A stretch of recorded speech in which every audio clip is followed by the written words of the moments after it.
Good morning. Welcome to Mount St. Mary's. We're very happy to read for saluting new readers, and we've really been eagerly anticipating this occasion. I'm with Avery second. My name is Ruth Avery, and I teach second grade, and this is the class. Hi, my name is Greg Hauser, and I would like to read to you Commander Toad. There are many ships that fly from star to star, but only one is long and green.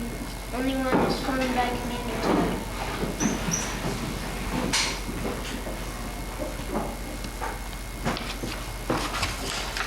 Brave and bright, bright and brave, Commander Toad brings his ship through deep hopper space. This ship is called the Star Wars. Its mission, to find new worlds, to explore new planets, to bring a little bit of Earth out to the alien stars. Commander Toad has a very fine crew. Hopper, Mr. Hop, is his co-pilot. He thinks a lot. His thoughts are full of deep as winter ponds. Lieutenant Lily is in charge of the engineering. She knows every rod and dial. Young Jake Skyhopper makes the maps that show where they are going and where they have been. And old Doc Pepper in his grass green wig keeps them healthy as they fly. Many days and many nights go by in space. Sometimes he plays games like chess or checkers, or leapfrog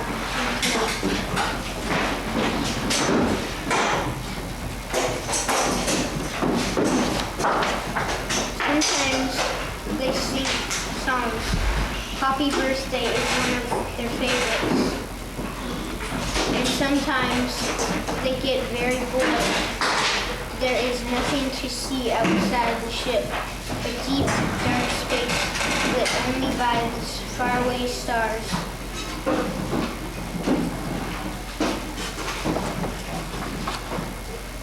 At last, the new planet comes into sight.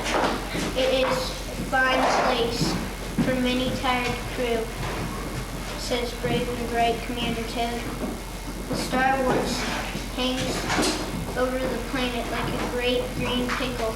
Commander Toad and Lieutenant Lily sail down in a little sky skimmer. They will make sure that nothing nasty or mean waits for the crew on this brand new world.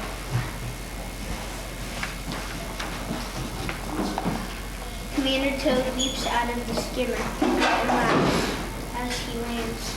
A fine, quiet planet for a picnic. Come join me, Lieutenant Lily. Lily smiles.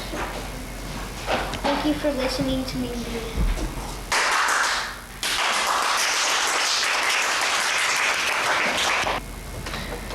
Hi, my name is Tanner, and I would like to read 6 dinners.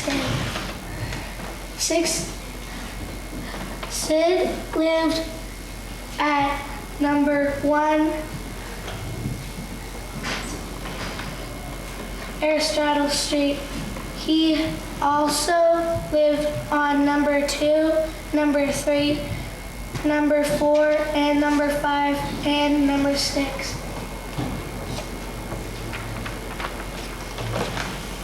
Sid lived in 6 houses so that he could have 6 dinners each night. He would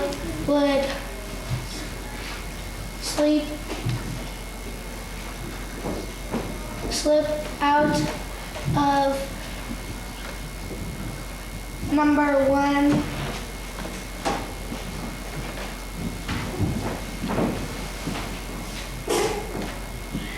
where he might have had chicken, and to number 2 2 for fish. On two, number 3 for lamb, liver. At number 4, fish. Again at number 5, and again at number 6 with beef and kidney soup.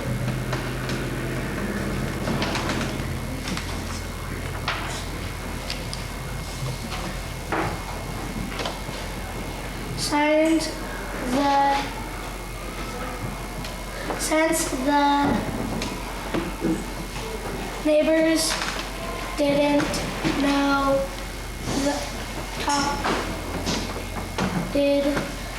not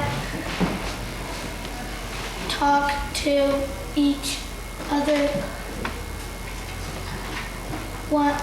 on Aristotle Street. They did not know what Sid was up to.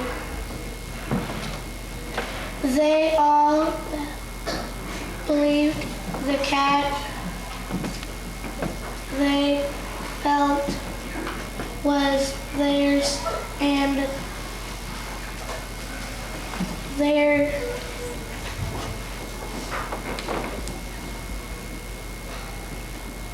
alone. There's alone. Tim? Thank you for letting me read. If you want to know how the story ends. If you want to know how the story ends, you can check it out in your local library.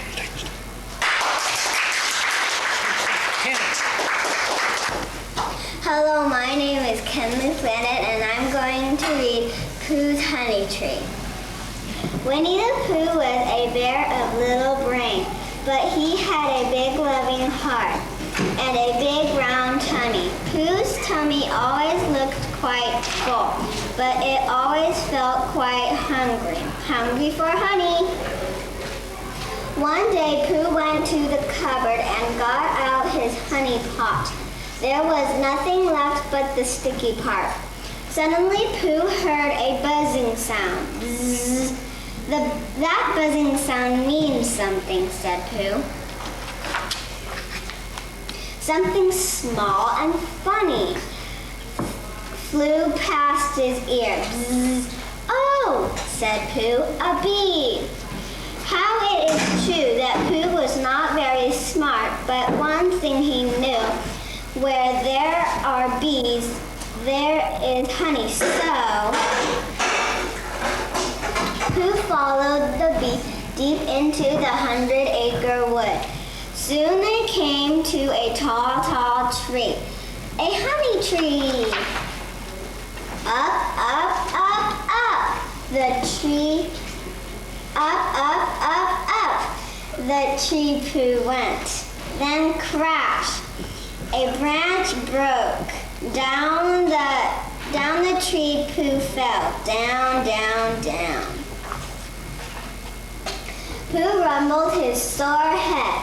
All that he remembered made Pooh think, and the first thing he thought of was Christopher Robin. Pooh picked himself up and set off to find his friend. When Pooh got to Christopher Robin's house, he looked at Christopher Robin's bike. A big blue balloon was tied to it. May I borrow your balloon? Pooh asked Christopher Robin. I need it to get some honey. Christopher Robin gave Pooh the balloon. Here, Pooh, but you can't can't get honey with a balloon, he said. Oh, yes, I can, said Pooh. Thank you for letting me read this story. If you would like to finish it, check it out at your local library. My name is Megan Kern, and I'm going to be reading A New Coat for Anna. Winter had come, and Anna needed a new coat. The fuzzy blue coat that she had worn for so many winters was no longer fuzzy, and it was very small. Last winter, Anna's mother had said, "When the war is over, we will be able to buy things again, and I will get you a nice new coat." But when the war ended, the stores remained empty. There still were no coats. There was hardly any food, and no one had any money. Anna's mother wondered how she could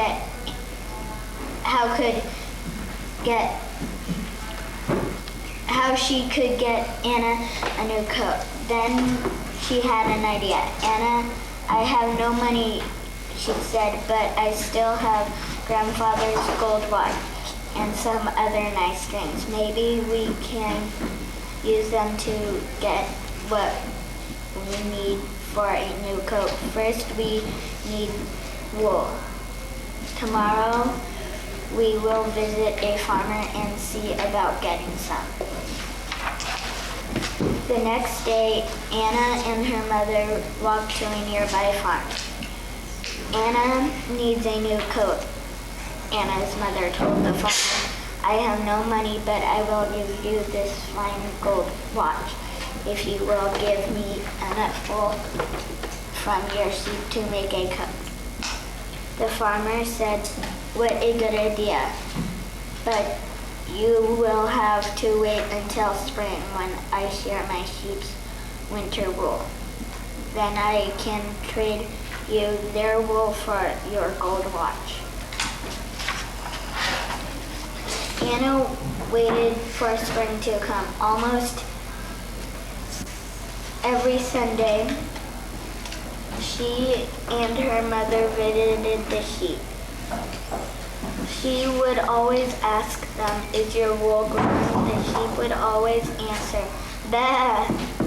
Then she would feed them nice fresh hay and give them hugs.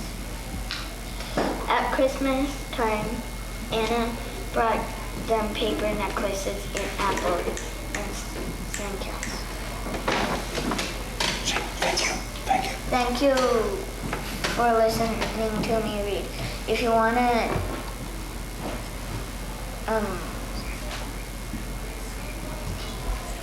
If you want to know the rest of the story, check out the library.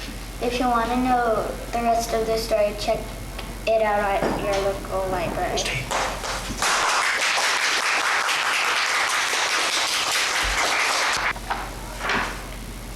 My name is Krista, and I am going to be reading Flip.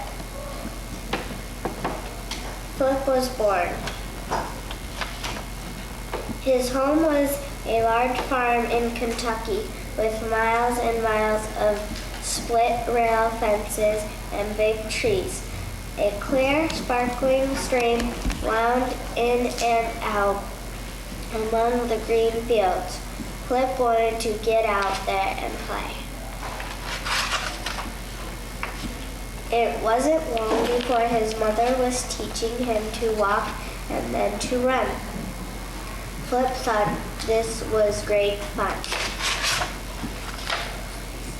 Every day that they came to the stream, Flip's mother would jump lightly over it and back again. Flip thought this a beautiful sight and wished that he could do it. He could do plenty of other things. He could kick and he could buck and he could fairly twist himself inside out, or run in circles around his mother, sometimes nipping her and pulling her tail. To get away from these actions, his mother would often jump over the brook to graze. Flip would be left whining on the other side. Oh, if I could only jump as she does, he would sigh.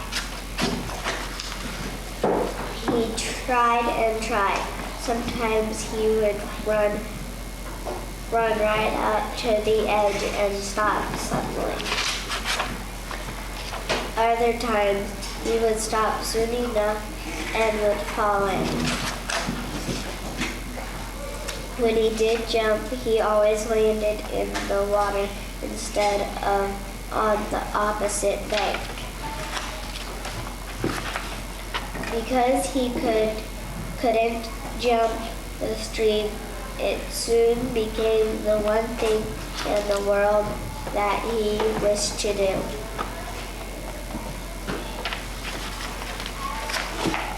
One day he tried so hard and so long that he tired himself out and he fell asleep, wishing that he could jump the brook like his mother, perhaps higher and farther. Thank you for listening to me read.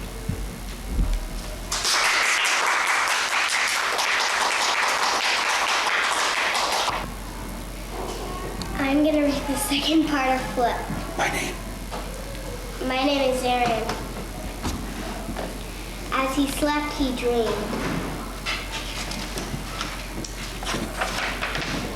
Suddenly, he felt his shoulders itching.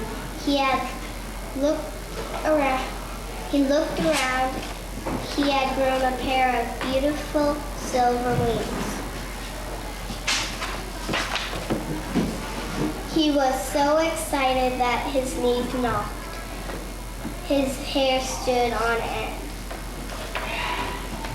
He thought, with these wings, I can jump over anything I please. That haystack should be easy. It was such a success that he didn't want to stop a minute. On he went over the split rail fences. A little more off, and he was saying hello to the iron horse that told which way the wind was blowing. Flip was sorry for him. He can only run in a circle. He thought, I can fly anywhere. This was great, the greatest fun he had ever imagined. He wanted only one thing more, that his friends on the farm should see him jumping higher and farther than any horse had ever jumped before. So he swooped down over the barn.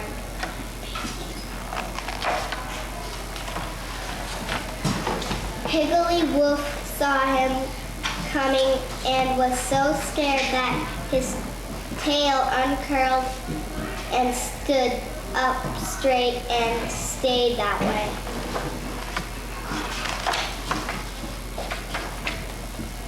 Old Scratch and Chick cackled, seeing on the ground the shadow of a flying horse, thought the world was coming to an end. She fled to the nearest sunflower and gathered her chicks beneath her, but not one of them could keep his eyes from the sky.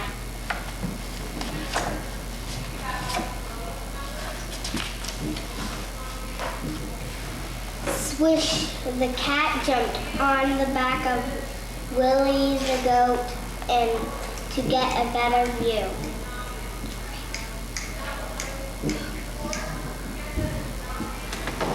Thank Thank you for listening to me read. If you want to know the ending to this story, check it out at the local library.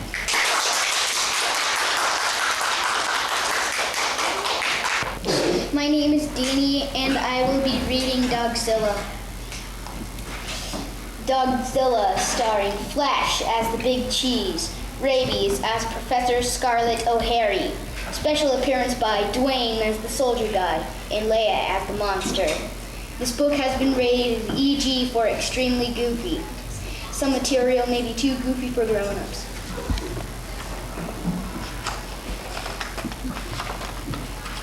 It was summertime in the city of Mouseopolis, and all mice from all corners of the community had come together to compete in the first annual barbecue cook-off. As the cook-off got underway, the smoke from the hot grills lifted the irresistible scent of barbecue sauce over the rooftops of the city. A gentle wind carried the mouth-watering smell into the distance right over the top of an ancient crater. Before long, a strange and mysterious sound was heard. All at once, the volcano began to tremble. And suddenly up from the very depths of the earth came the most terrifying creature ever known to mousekind, the dreadful Dogzilla. Dun, dun, dun. Immediately, soldiers were sent out to stop the mighty beast. The heroic troops were led by their brave commanding officer, the Big Cheese. Oh, slow dog, squeaked the Big Cheese. Get those paws on the wall. They're coming with us.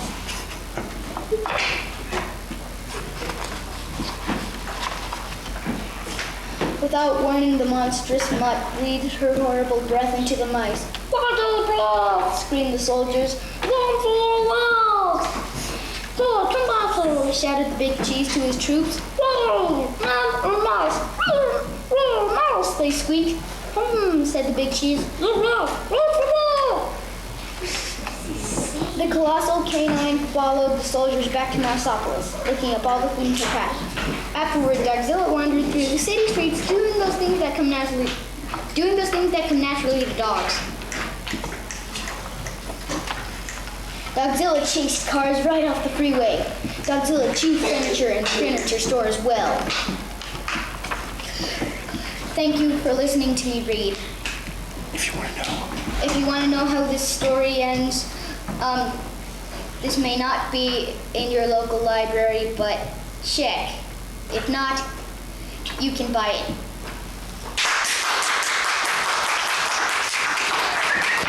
My name is Elliot Gunnison, and today I will be reading Cat Kong. Starring Flash as Professor Vincent Vermin, Rabies as Rose Rodent, Dwayne as Captain Charles Lindberger, Blueberry as the Monster. This book has been rated T as terribly silly. Some material may be too silly for grown-ups. One dark and curious night, 3 mouse explorers sailed toward a strange uncharted island. Captain Charles Lindberger steered a tiny vessel while Dr. Vincent Vermin and his beautiful assistant Rose Rodent looked on.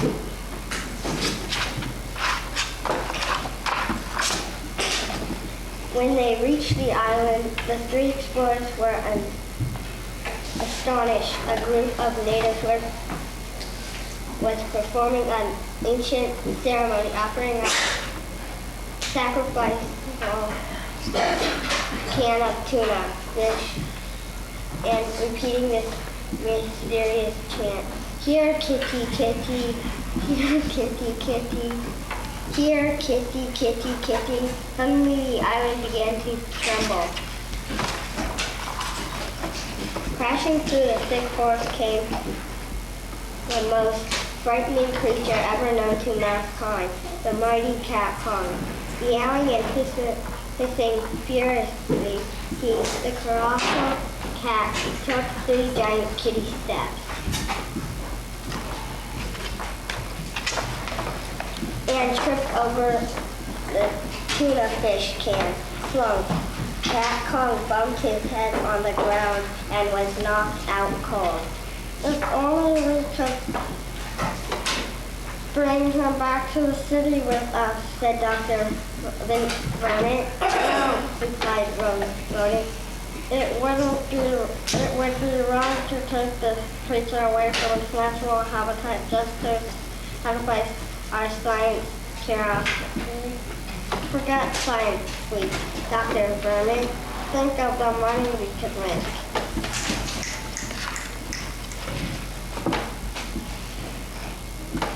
Thank you for listening to me today. You can check this book out at your local library. If it's not there, try buying it at a bookstore.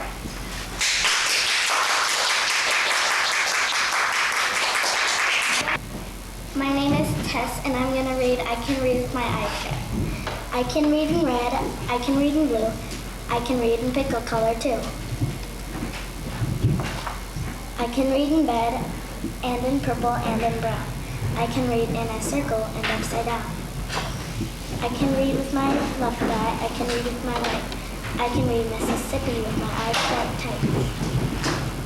Mississippi, Indianapolis, and Hallelujah too. I can read them with my eyes shut. That is very hard to do. But it's bad for my hat. It makes my eyebrows get red hot. So reading with my eyes shut, I don't do an awful lot. And when I keep them open, I can read with much more speed. You have to be a speedy reader because there's so much to read. You can read about trees and bees and knees. And knees on 3 trees and bees on 3s. You can read about anchors and all about ants. You can read about ankles and crocodile. Thank you for listening to me read. If you want to hear the rest of the story, you can check it out at your local library.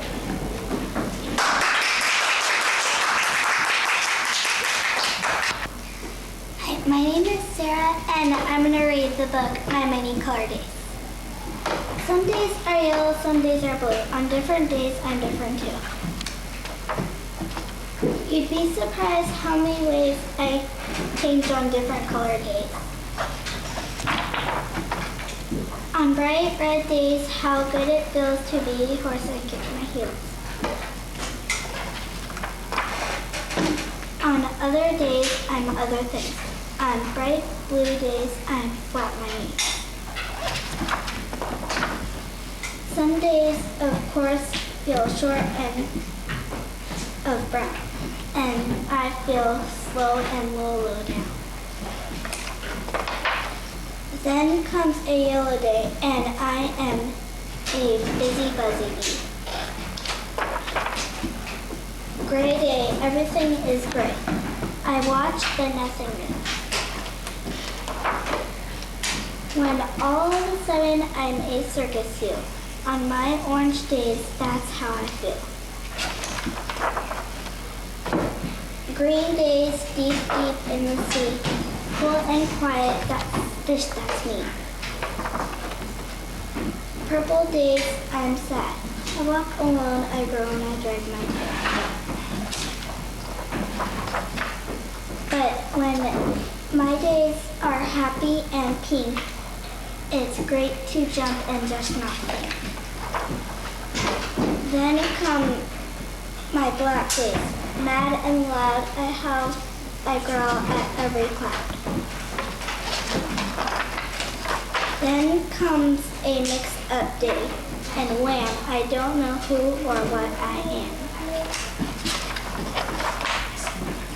But it all turns out all right, you see, and I go back to being me.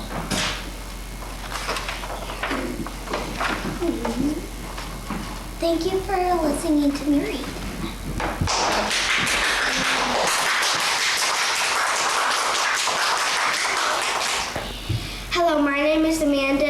20, and I'm going to read Moog Moog Space Barber today. On the last day of summer, Elmo, Frank's mother, took him to the barber shop. I want you to look nice for your first day of school, she said. The barber, Mr. Cleek, was a kind old man, but the haircut he gave Elmo was not very good.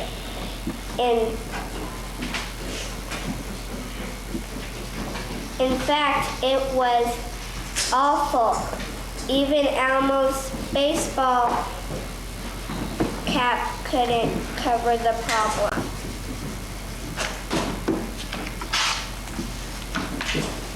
Back home, Elmo tried combing his hair in various ways, but it was no use.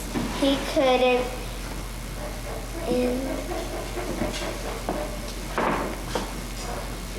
What the kids at school would say when they saw him. With the help of his cat Leon,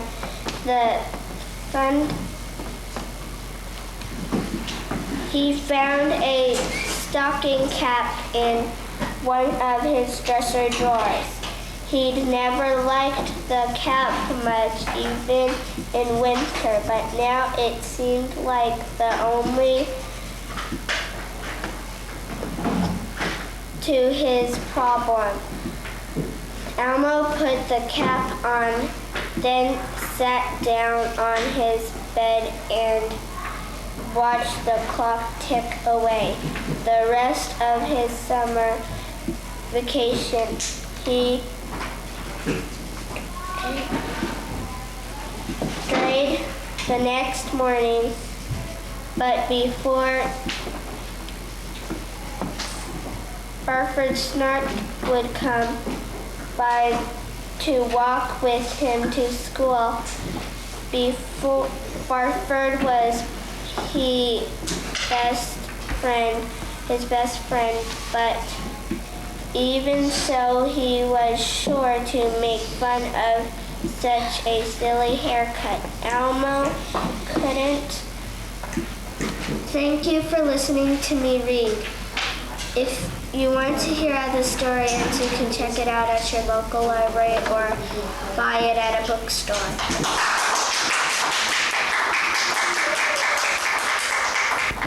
My name is Elma, and I am going to read Betty Moo.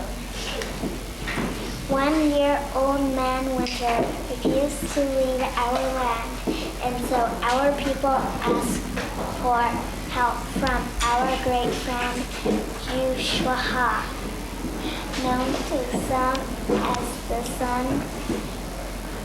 He knocked on the door of Winter's lodge, then entered and sat by Winter's cold fire. Leave here or you will freeze, Winter said, but Joshua leaped, and Winter grew smaller. Joshua waved his hand, and a white owl flew down to carry Winter back to the deep snow of the north. The lodge melted away, and the trees turned green with new buds, and the birds began to sing. And where the cold fire of winter had been, was a circle of white mayflowers. So it happens each spring when the budding moon comes and the animals wake, and we follow them across our white, beautiful land. Say thank you Thank you for listening to me read. for listening to me read.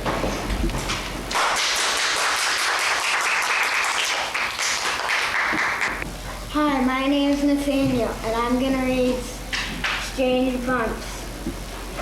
Al was in bed. It is time to go to bed. Sleep, he said, with a yawn.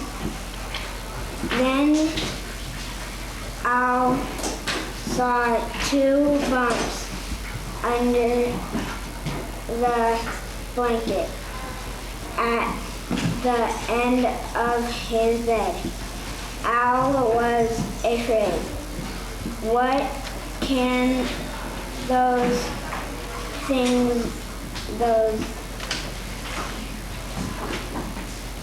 strange bumps be? Asked Al. Al looked under the blanket. He looked down into the bed. It was dark. Al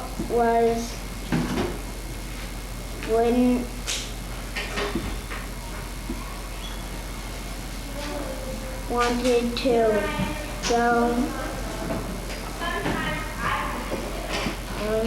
where, but he could not.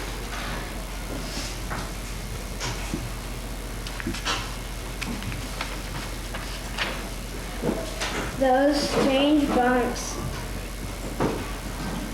might get bigger when I am sleeping, said Al. That would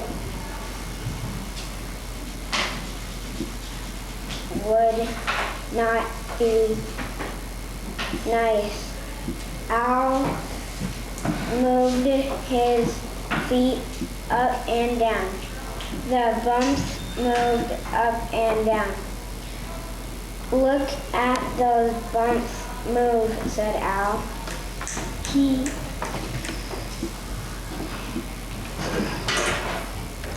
Thank you for listening to me read. You can check this out at your local library.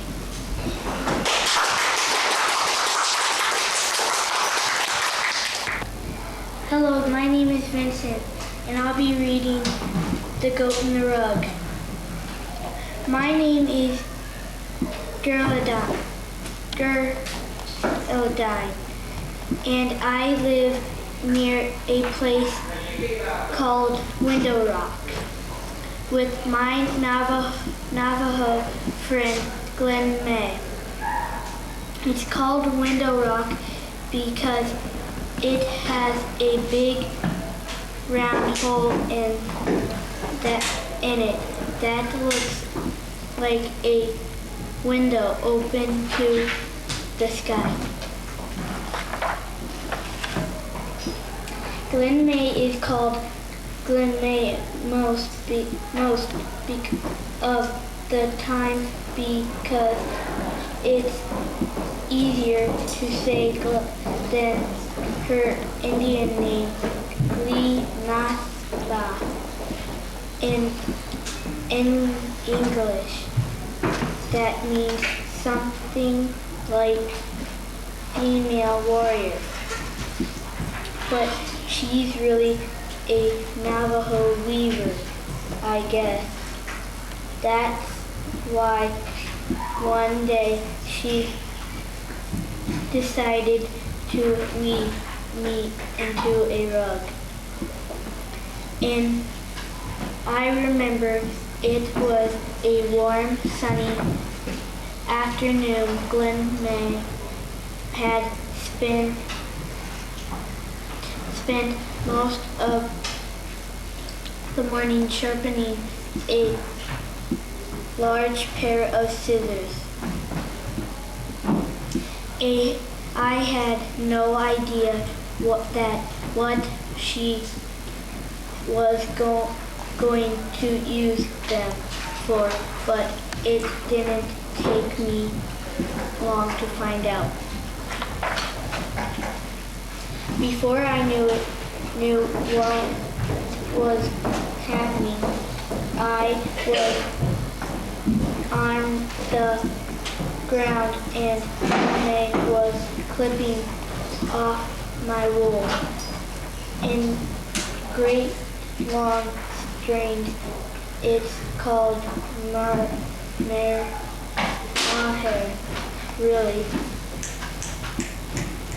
Thank you for listening to me read. If you want to know how this story ends, check it out at your local library.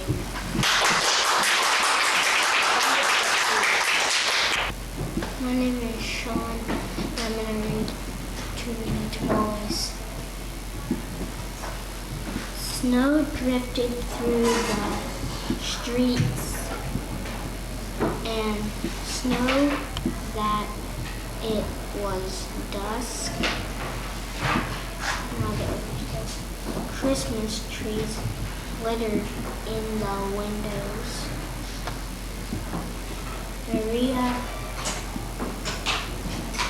rolled her nose off the glass and came back to the counter. She was acting grown up now, helping her mother make tamales. Their hands were sticky with masa.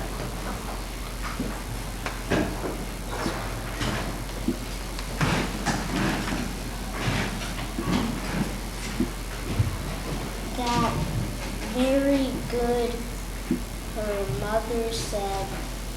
Maria happily kneaded the masa.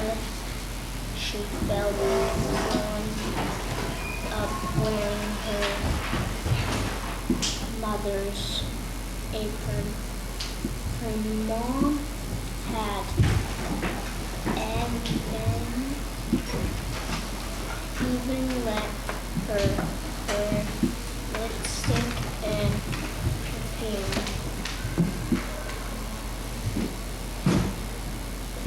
If only I could wear Mom's ring, she thought to herself. Maria loved that ring.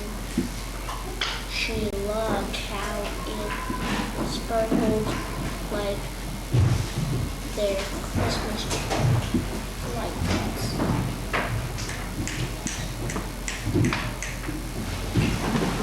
Thank you for listening to me read.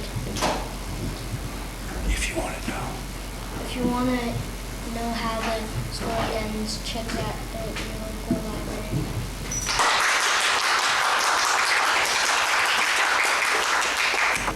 Hi, my name is Johnny, and I'm going to read about our solar system. The solar system is made up of the sun and all the objects that spin around it, from planets and moons to chunks of rock and huge amounts of dust. The word solar means of the sun. The sun is a star that is a massive ball of exploding gases and applies a pulling force called gravity to everything within a range of around 6,000 million kilometers, 3,750 million miles, locking them into orbit around it. The sun is bigger than everything else in the solar system put together. The planets, the largest things that spin around the sun, hide the planets. At the moment, scientists know of 9 of them, but there may be more that haven't been discovered yet. They travel around the sun in near circular paths called orbits. The 4 planets closest to the sun are called the inner planets, are small, rocky, and compact. These are Mercury, Venus, Earth, and Mars. The outer planets. The planets farther away from the sun are called the outer planets. These are Jupiter, Saturn, Uranus, Neptune, and Pluto. They are made of ice, gas, and liquids, and all except Pluto are larger than the inner planets. Thank you for letting me read about the solar system.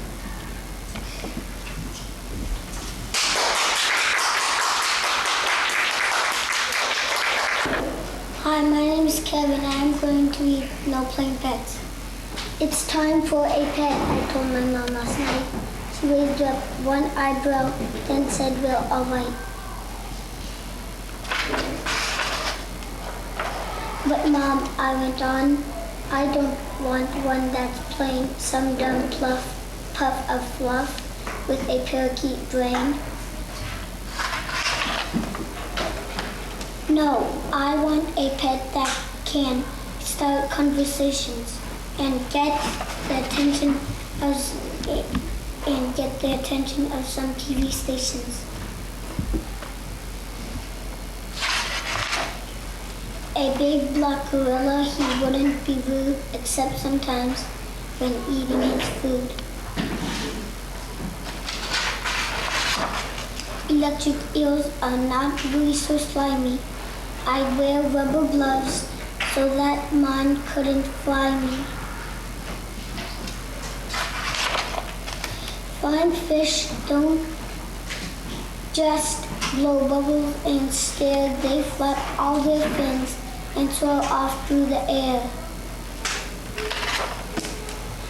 When the moon is a white lamp and the sky is bright and starry, me and my camel will go on a safari. Our freezer is just perfect for penguins galore. 1 ice bath twice daily, then hot tea at 4. Lizards just sun themselves up on the roof. They never bite humans, they don't. I've got proof.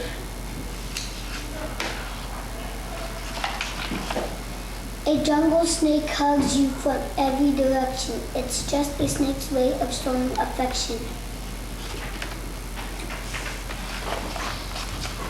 And don't be surprised if I say hippopotamus. Despite what you are thinking, he won't ask a lot of us.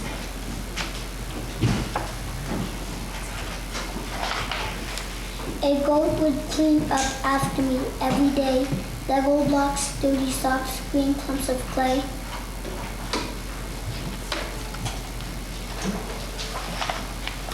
A bat's a good bet. They're so creepy and scary. I'd have to put signs up to warn the tooth fairy.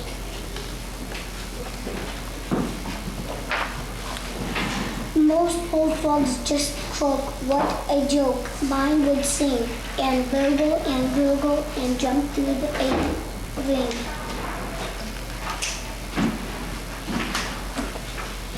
Or what about a thing that sings lullabies under the bed and moves with 6 legs sticking out of its head? What gobbles cold cereal, rhubarb and rubber, whose one part is skinny and the other part blubber? But Mom, the main thing isn't really what kind. The main thing's I love him as long as he's mine. Thank you for letting me read No playing pets.